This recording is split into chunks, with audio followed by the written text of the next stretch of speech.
Treatment সেবাটাকে আমরা আরও বাড়াবো। আর আমাদের যারা ক্ষতিগ্রস্ত রয়েছে তাদের পুনর্বাসনের জন্য আমাদের সংগঠনের পক্ষ থেকে বিভিন্নভাবে আমরা উদ্যোগ গ্রহণ করব ইনশাআল্লাহ। সুপ্রিয় ভাইরা, এক্ষেত্রে এসে আমরা বলতে চাই যে জামাত ইসলামের আজকে আহ্বান যারা সাড়া দিয়েছেন, আমরা যে এই যে একটি নারী বিদ্যুৎ সমাজ প্রতিষ্ঠা করতে চাই, আমরা সমাজের মানুষের পাশে আমরা যে দাঁড়িয়েছি, আমরা সবসময় আমরা দাঁড়াতে চাই।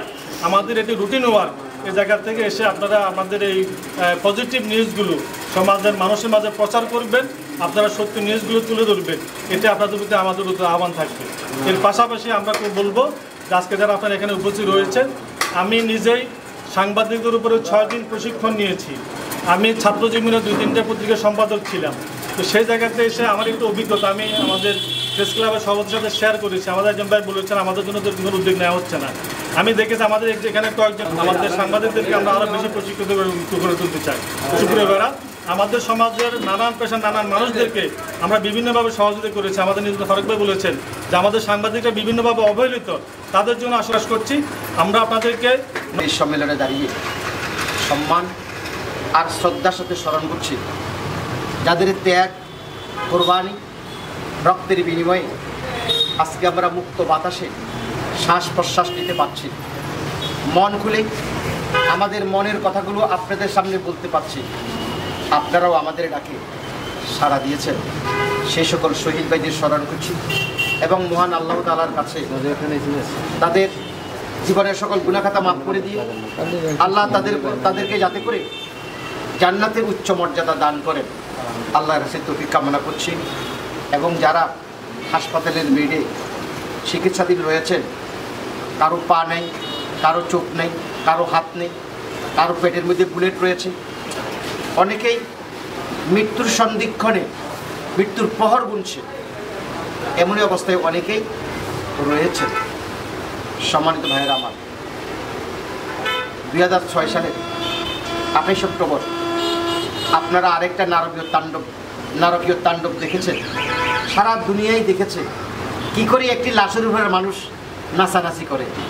মরে যাবার পর তার তো দুনিয়ার সকল খাতা শেষ, তার কোনো অপরাধও নেই, তার কোনো সওয়াবও নেই। মারা যাওয়ার পরে তার কোনো হিসাব নিকেশ, তার খাতা বন্ধ হয়ে যায়। কিন্তু এই বিশ্ব বিবেক দেখেছে কি করে একটি লাশের উপরে মানুষ নাচানাচি করে।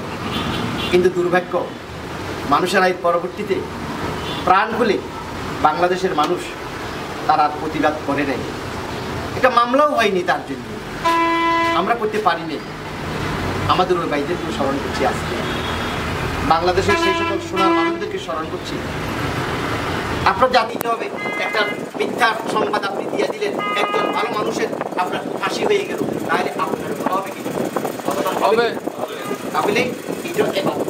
আল্লাহ আমাদের শুধু এবাদত মানে। আমি আপনাদের একটু রিকোয়েস্ট করে আমার কথা শেষ করবো, এই সাংবাদিকতা পেশাটাকে এবাদত হিসাবে গ্রহণ করি, তাহলে দুনিয়াতে সম্মান পাবেন আর পরকালেও পাবেন। আমি কথা বুঝাইতে পারলাম? আমি আশা করবো আপনি অবশ্যই এটাকে এবাদত হিসাবে নেবেন আর আমাদেরকে জানার চেষ্টা করবেন, ইসলামটা জানার চেষ্টা করবেন, আমি মুসলমান জানার চেষ্টা করবেন, জামাত ইসলামীকে জানার চেষ্টা করবেন। আল্লাহ তাআলা আমাদের সকলকে ভালো রাখুন।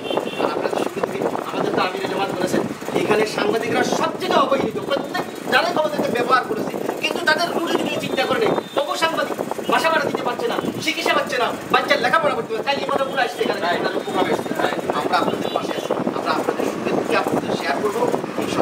আল্লাহ আমাদের সকলকে করুন। আসসালামু আলাইকুম। আমাদের কাছে আসে যেভাবে আমরা আপনাদের আরও গতিশীল আরও একটা অ্যাক্টিভিটি আরও অন্তর্গত কামনা করছি। কবিরাট উপজেলাকে সারা জাতির কাছে, সারা বিশ্ববাসীর কাছে তুলে ধরার জন্য আমাদের ঐক্যবদ্ধ প্রয়াস আমরা কামনা করব।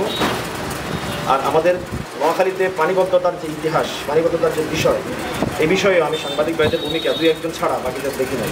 সেটি হচ্ছে নোয়াখালী খালের মুখ কোথায় অবস্থিত, এটা কীভাবে এটাকে কেটে ফেলা যায়, এটাকে উপড়ে ফেলা যায় কীভাবে, এটার জন্য কী প্রিপারেশন নেওয়া দরকার, কী ধরনের পরিকল্পনা প্রশাসনকে নিতে হবে, রাষ্ট্রকে নিতে হবে, এই ব্যাপারে কোনো প্রস্তাবনা, সুনির্দিষ্ট কোনো পরিকল্পনা, সুনির্দিষ্ট কোনো এজেন্ডা কোনো মিডিয়া এসেছে বলে আমরা জানি না।